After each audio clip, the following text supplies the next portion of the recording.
Call whoever you want." He laughed until he heard who was on the other end of the line.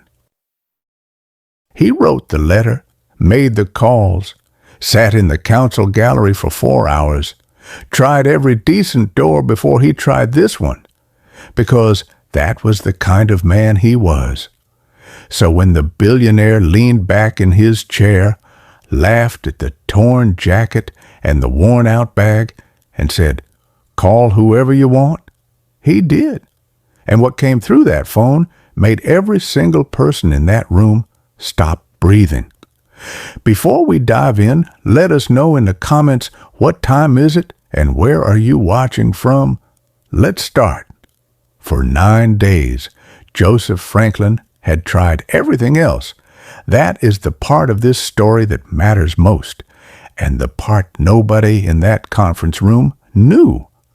When Marcus Hale looked at the old man in the torn jacket standing in his doorway and felt the particular pleasure of a man who believes he already knows the ending. He didn't know about the 9 days. He didn't know about the letter Joseph had written to the Hale Capital corporate office 3 weeks earlier, typed carefully at the public library on Larimer Street, 2 pages, respectful and specific, outlining the situation at the building and asking for a meeting. The letter was never answered.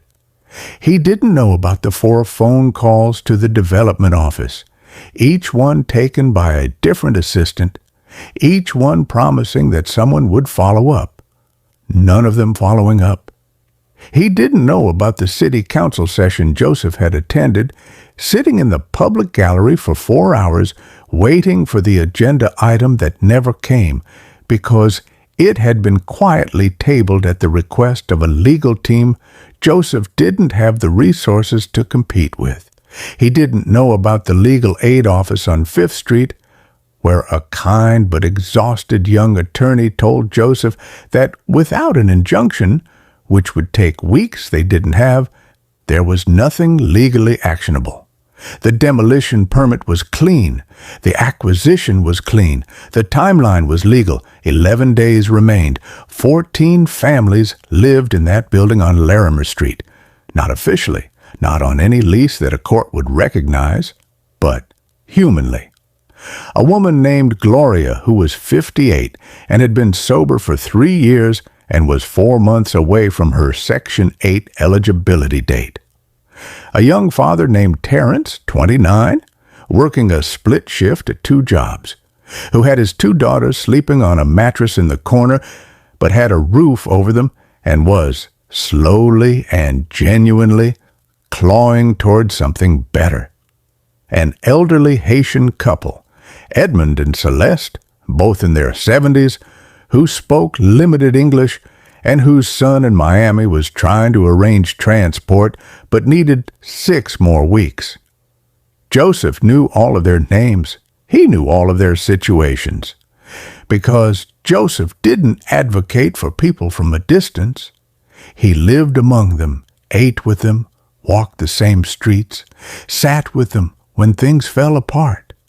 That was the life he had chosen, deliberately and without apology, after the years of loss had burned away everything that wasn't essential and left him knowing, with a clarity that comfort had previously obscured, exactly what mattered. He had once worn suits.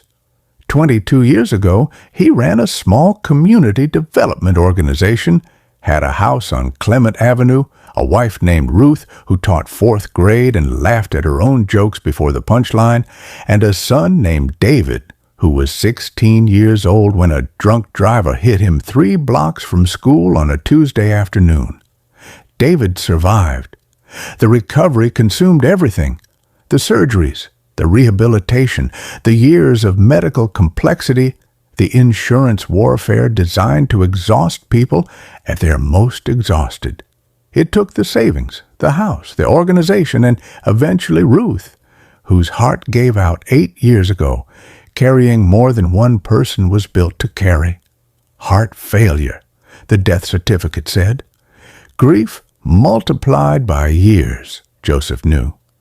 He had not returned to the life before, not from defeat, from revelation. Sitting in a church basement on Larimer Street the third winter, after the house was gone, eating donated soup on a folding chair surrounded by people who had also lost things, he encountered something he had spent 20 years professionally trying to build and never once actually felt: real community. The specific warmth that exists between people who have nothing to perform for each other. He never left that proximity. He became the connective tissue, the person who knew where the meals were, which shelters had space, how to speak to the county intake office without surrendering your dignity at the door. He became, over years of unhurried and unglamorous presence, the person that Larimer Street called when it needed someone to fight. Which is why, on a Thursday morning with 11 days left and every official door closed, 14 families looked at him and asked what was left to try. He told them he would go in person. He told them he would look Marcus Hale in the eye and ask him as one human being to another to give them 60 days. And he told them something else, something he had not told anyone outside of one quiet phone conversation the night before with an old friend.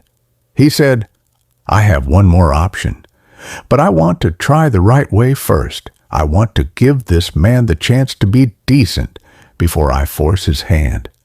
Because if I force his hand, he'll comply, but nothing will change in him, and something needs to change in him."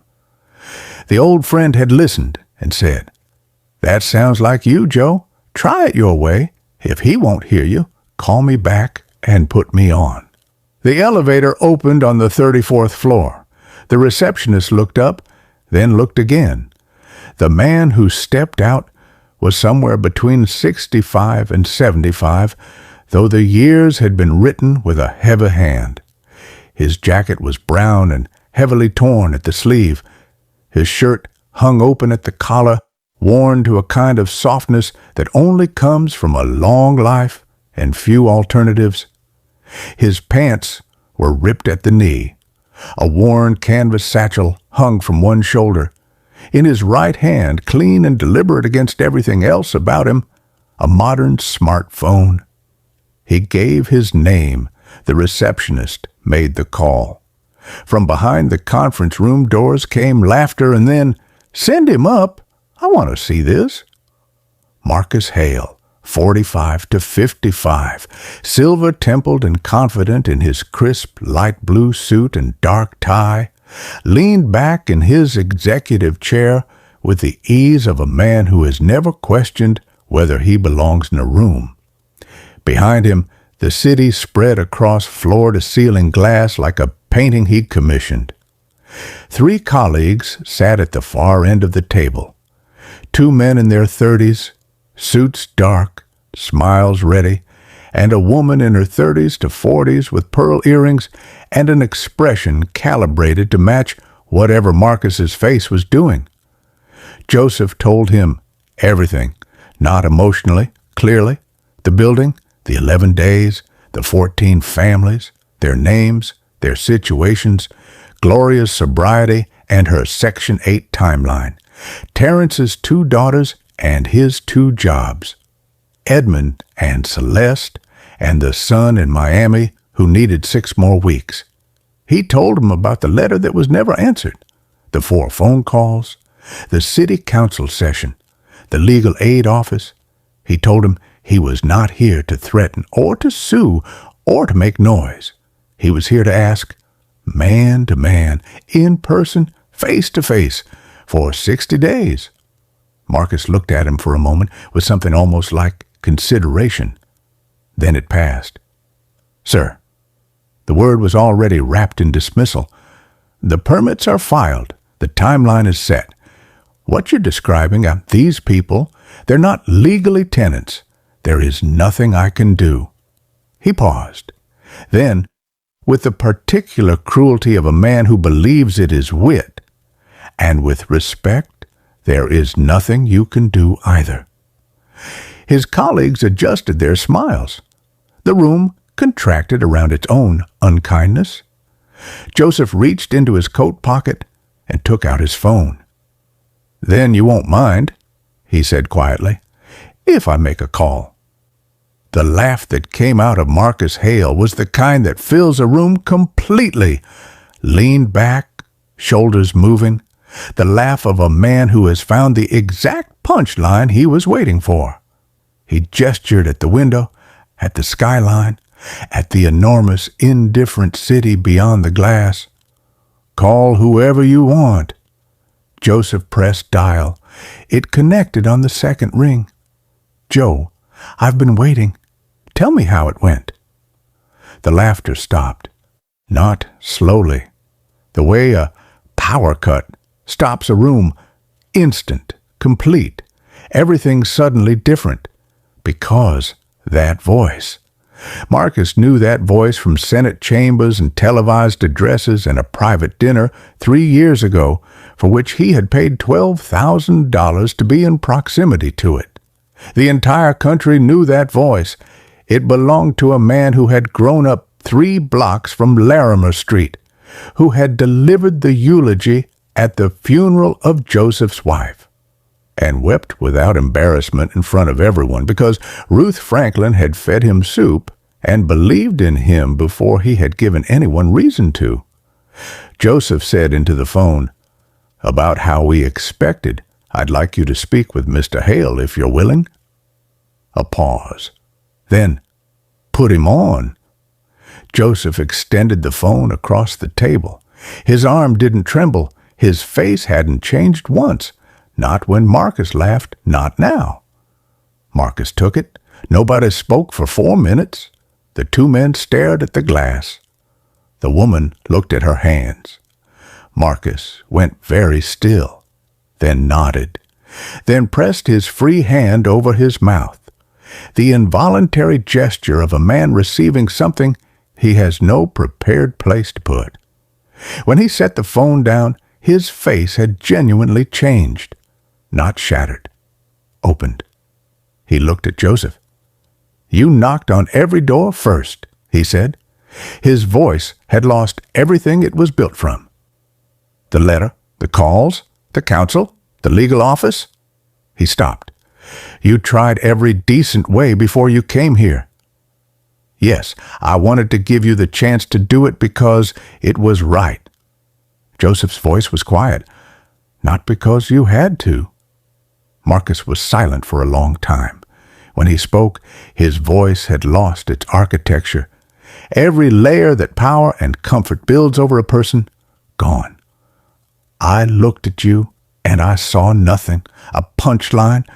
I've been doing that my whole career, and I genuinely stopped noticing I was doing it."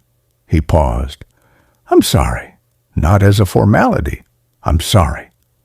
"It matters that you know it," Joseph said. "Hold on to that. Don't let comfort make you forget it." Marcus straightened. 60 days, real help, funding, contacts, placement, not just time. A pause that cost him something. "But I need you to tell me what that looks like, because you know these people, and I don't." For the first time since he entered the room, something softened around Joseph's eyes. "I know what it looks like," he said. "I'll show you." He walked back through the lobby, through the glass doors, onto the sidewalk, where the city moved around him exactly as it always had, without ceremony, without slowing down, his jacket still torn, his satchel still worn thin. He stood for a moment and thought about Gloria and Terence and Edmund and Celeste, waiting in a building that would still be standing tonight. Today, 60 days had been won. 14 people had more time. And a man on the 34th floor had felt something crack open in him that might, if tended carefully, become something better. Joseph Franklin put his phone in his pocket